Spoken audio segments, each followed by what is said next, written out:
चलिए जानते हैं झारखंड की 25 बड़ी खबरों को सिर्फ 10 मिनट में। लेकिन उससे पहले वीडियो को लाइक और चैनल को सब्सक्राइब जरूर करें। चतरा में घर की दीवार तोड़कर अंदर घुसे चोर। चतरा थाना क्षेत्र के नगवा मोहल्ला में मंगलवार सुबह चोरों ने नंदलाल यादव के घर में सेंधमारी कर करीब 14 लाख रुपए की चोरी की। चोर दीवार तोड़कर घर में घुसे और अलमारी से 8 लाख रुपए नकद व 6 लाख रुपए के सोने चांदी के गहने चुरा लिए। चोरी के दौरान घर वालों के आने पर चोर हड़बड़ा गए और अपनी 3 बाइक वहीं छोड़कर फरार हो गए। पुलिस ने बाइक जब्त कर जाँच शुरू की है। नंदलाल यादव के पुत्र छोटू कुमार ने थाने में लिखित शिकायत दर्ज कराई है। चाईबासा में ब्राउन शुगर तस्कर गिरफ्तार। चाईबासा पुलिस ने नशे के खिलाफ चलाए जा रहे अभियान के तहत बड़ी सफलता हासिल की है। गुप्त सूचना के आधार पर सदर थाना क्षेत्र के आमला टोला रेलवे अंडरपास के पास बंद केबिन में छापेमारी कर मधु बाजार निवासी मनीष कुमार खिरवाल को गिरफ्तार किया गया। उसके पास से 30 पुड़िया ब्राउन शुगर बरामद हुई। कार्रवाई एसपी अमित रेणु के निर्देश पर की गई। आरोपी से पूछताछ जारी है और पुलिस नेटवर्क से जुड़े अन्य लोगों की तलाश में जुटी है। हजारीबाग में 20वीं क्षेत्रीय पुलिस खेलकूद प्रतियोगिता हुई शुरू। हजारीबाग पुलिस लाइन में मंगलवार को 20वीं उत्तरी छोटा नागपुर क्षेत्रीय पुलिस खेलकूद प्रतियोगिता का शुभारंभ हुआ। 3 दिवसीय इस आयोजन में हजारीबाग, कोडरमा, रामगढ़, चतरा और गिरिडीह जिलों की टीमें भाग ले रही हैं। कुल 242 पुलिसकर्मी विभिन्न खेलों में प्रतिभा दिखाएंगे। उद्घाटन आईजी सुनील भास्कर ने किया। उन्होंने कहा कि खेल अनुशासन, टीम वर्क और फिटनेस बढ़ाने का माध्यम है तथा पुलिस बल में इन मूल्यों का विशेष महत्व है।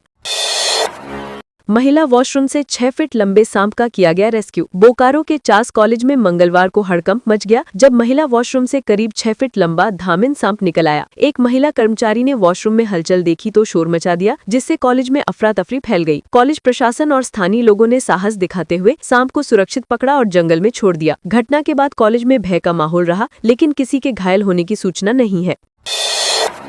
बगोदर में शिक्षिका के गले से छीनी सोने की चेन। गिरिडीह जिले के बगोदर बाजार स्थित साईं मंदिर के पास मंगलवार दोपहर बाइक सवार 2 बदमाशों ने शिक्षिका मंजू देवी के गले से सोने की चेन छीन ली और फरार हो गए। घटना के बाद इलाके में सनसनी फैल गई। पुलिस ने मौके पर पहुंचकर जांच शुरू की और आसपास के सीसीटीवी फुटेज खंगाले। फुटेज में आरोपियों की तस्वीरें साफ नजर आईं। पुलिस ने बदमाशों की पहचान की प्रक्रिया शुरू कर दी है और संभावित ठिकानों पर छापेमारी जारी है। मैथन डैम में एडवेंचर बोटिंग का ग्रामीणों ने विरोध। मैथन डैम के गोगना छठ घाट के पास डीवीसी प्रबंधन द्वारा शुरू की गई एडवेंचर बोटिंग परियोजना का मंगलवार को स्थानीय ग्रामीणों ने विरोध किया। विरोध के चलते उद्घाटन कार्यक्रम रद्द करना पड़ा। कार्यक्रम में पर्यटन मंत्री सुदीप कुमार सोनू, विधायक अरूप चटर्जी और डीवीसी अधिकारी शामिल होने वाले थे। ग्रामीण काले झंडे लेकर पहुंचे और प्रशासन के खिलाफ नारेबाजी की। प्रदर्शनकारियों ने विधायक अरूप चटर्जी और डीवीसी निदेशक सुरेश कुमार का पुतला भी फूंका।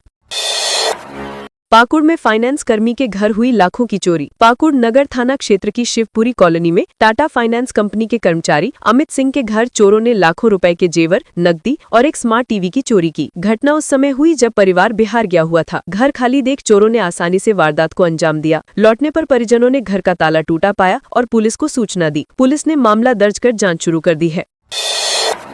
झारखंड हाईकोर्ट में लंबे जजमेंट पर सुप्रीम कोर्ट तल्ख। झारखंड हाईकोर्ट में 31 जनवरी 2025 से पहले जिन 61 सिविल मामलों में फैसला सुरक्षित रखा गया था, उनमें से 47 में अब तक जजमेंट जारी नहीं हुआ है। सुप्रीम कोर्ट ने स्थिति पर सख्त नाराजगी जताई। अदालत ने कहा कि इतने लंबे समय तक फैसला लंबित रखना न्यायिक विवेक पर प्रश्न उठाता है। ये जानकारी हाईकोर्ट के रजिस्ट्रार जनरल के हलफनामे में सामने आई। शीर्ष अदालत ने निर्देश दिया कि सभी लंबित मामलों का निपटारा शीघ्र किया जाए। मंडल डैम से प्रभावित परिवारों को 30 तक भुगतान मुआवजा। गढ़वा डीसी दिनेश यादव ने मंगलवार को समाहरणालय सभागार में मंडल डैम परियोजना की समीक्षा बैठक की। उन्होंने निर्देश दिया कि परियोजना से प्रभावित परिवारों को 30 नवंबर तक मुआवजा भुगतान सुनिश्चित किया जाए। बैठक में सभी विभागीय पदाधिकारी और कंसल्टेंसी एजेंसी मौजूद रहे। डीसी ने पुनर्वास स्थलों पर सड़क, पेयजल, शिक्षा, स्वास्थ्य और स्वच्छता जैसी सुविधाएं विकसित करने को कहा। उन्होंने स्पष्ट किया कि विस्थापन के कारण किसी परिवार को कठिनाई नहीं होनी चाहिए। 5वें दिन हरिद्वार से आए आचार्य श्री कृष्ण देव जी ने कराया पूजन। आर्य समाज गढ़वा में स्वामी दयानंद सरस्वती की 202वीं जयंती पर आयोजित 5 दिवसीय यज्ञ और भजन कार्यक्रम के 5वें दिन हरिद्वार से पधारे आचार्य श्री कृष्ण देव आर्य ने वैदिक मंत्रों के साथ पारिवारिक और सामाजिक कल्याण के लिए भव्य हवन कराया। जयपुर की भजनोपदेशिका ज्योति आर्य ने सुमधुर गीत प्रस्तुत किए। जिंदगी में भूल कर भी न पाप कर और गिरते हैं जब विचार तो गिरता है आदमी, जिनसे कार्यक्रम स्थल पर आध्यात्मिक माहौल बन गया।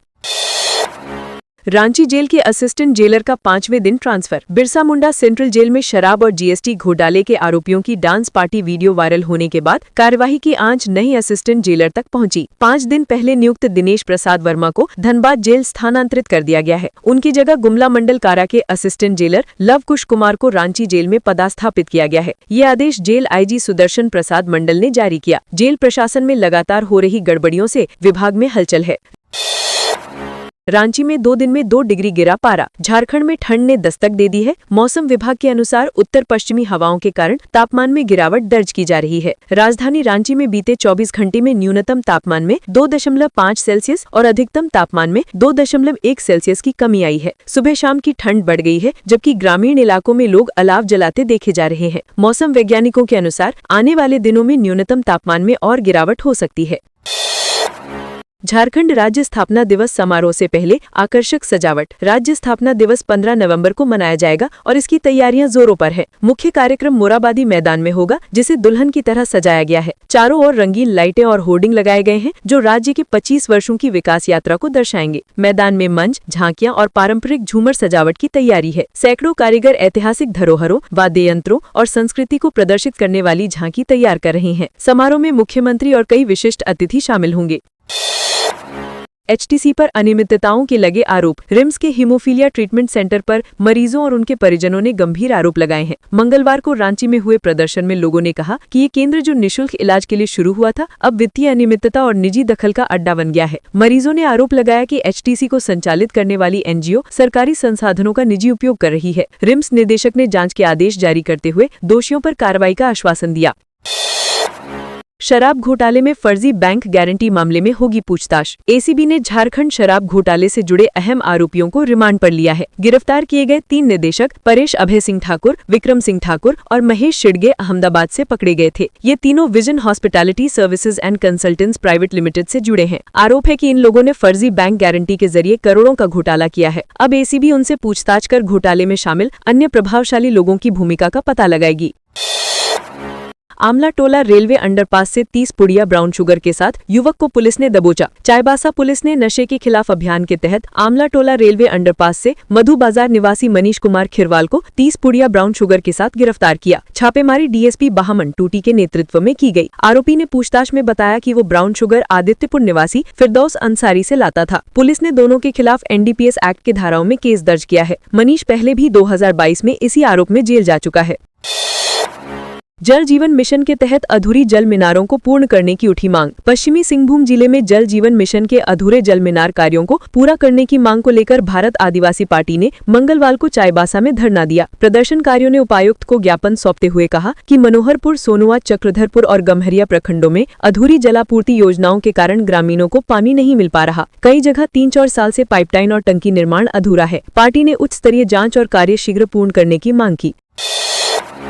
एसडीएम ने अल्ट्रासाउंड केंद्र व दवाखान में जड़ा ताला। गढ़वा के डंडेक क्षेत्र में एसडीएम संजय कुमार ने संदिग्ध गतिविधियों के चलते एक अल्ट्रासाउंड केंद्र और मेडिकल स्टोर को सील कर दिया। जांच में पता चला कि केंद्र में बिना योग्यता वाले 2 युवक राकेश कुमार और सुमन यादव काम कर रहे थे, जो क्रमशः 10वीं और 8वीं पास है। दोनों भागने की कोशिश में पकड़े गए। पूछताछ में उन्होंने पहले गुमराह करने का प्रयास किया। एसडीएम ने मामले की रिपोर्ट तैयार कर उच्च अधिकारियों को भेज दी।